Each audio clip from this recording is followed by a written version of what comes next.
Good morning, students. I, Anu Dhariwal, welcome you all to the class.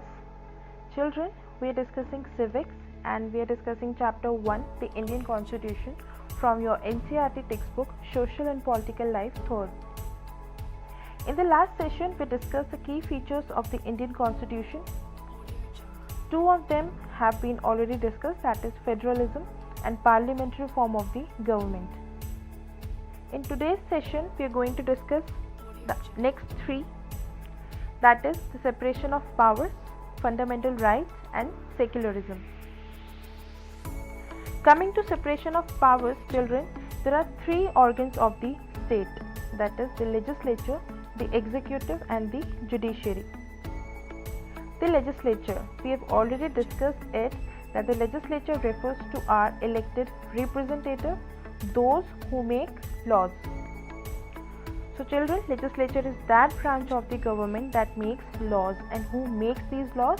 The representatives that we elect to the parliament through voting.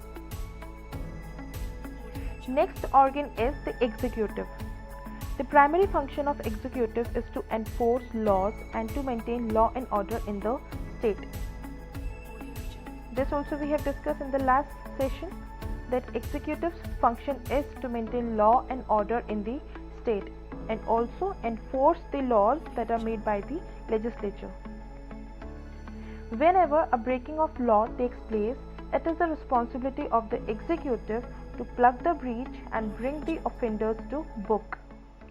So whenever we feel that the laws are being broken, it is whose responsibility? It is the responsibility of the executive to mend the broken law and also to book the offenders. That means to register a complaint against the offenders that are breaking the rules.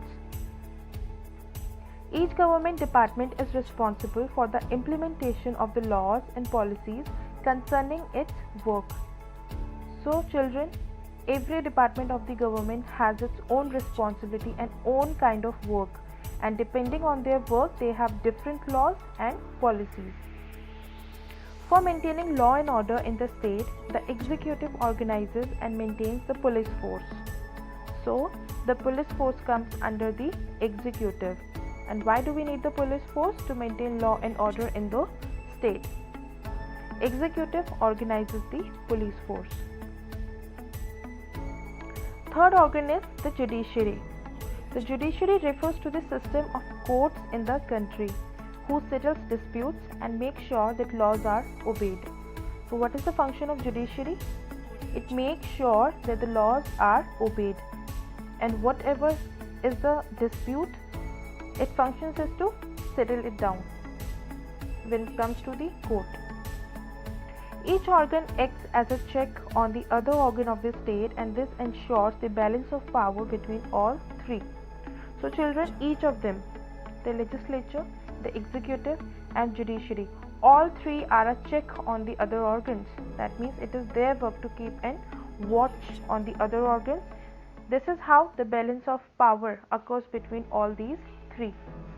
If even one of them does not fulfill their function properly or responsibly, the others won't work properly. Fundamental rights. Fundamental rights are those basic rights which are considered essential to be provided to a person for his all-round development. The Constitution guarantees the right of individuals against the state as well as against other individuals. So children, we have our own fundamental rights according for the other individuals also and against the state as well. There are 6 fundamental rights in the Indian Constitution, which are: right to equality. This right states that all citizens are the same under the law. Children, this means that men and women are equal no matter what religion or caste they belong to. The law will treat a Brahmin woman in the same way that it would treat a Muslim man or a Christian man if they were to break the law. Next is right to freedom. This particular law allows the people of the country to ensure the government and the policies.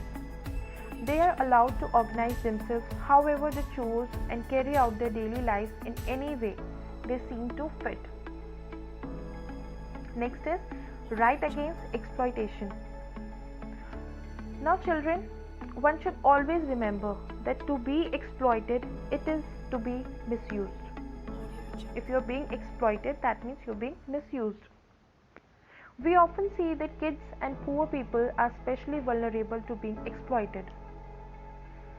Thus, one of the most important fundamental rights ensure things like education for children and equal pay for equal work. Next is right to freedom of religion. In our country, each and every citizen can practice their choice of religion. Everyone is free to do whatever his or her religion tells them to do so. So, Muslims fast during Ramzan, Christians during Lent, and Hindus during Navratri. However, in following our religion, we should not forget that other people are free to follow theirs, and that is no reason to fight. Other is cultural and educational rights. Now children, the main aim of this law is to protect the minorities. We have multiple groups of people who are very less in number. They mostly live in remote areas or have been downtrodden by the old-fashioned society. Now, all these people have a fundamental right to enjoy all the benefits that the majority of citizens enjoy. They can practice their own culture, and they also have the equal educational rights, right to get the education. The last fundamental right is right to constitution remedies. This right is very important for the legal development of the citizens and the country.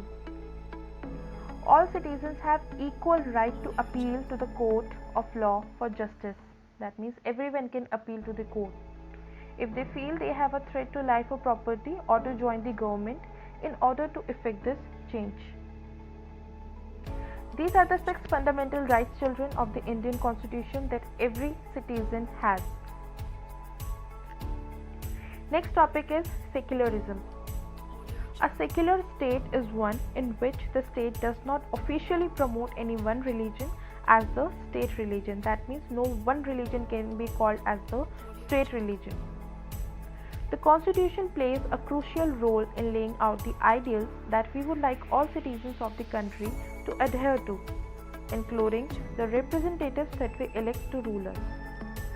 Children, according to our Constitution, we would like, if the Constitution is there, so we should follow all the rules, all the laws in order that is maintained by the Constitution if we want our country to develop, if we want our country to, promote itself. We'll have to do whatever a constitution tells us to do. We have to follow the laws. We have to follow the order that is maintained in our country. Not only the citizens, but also the representatives that we elected to rule us must respect the Constitution. Constitution has been changed over the years to reflect new concerns of the policy that involves a change in the fundamental nature of the country.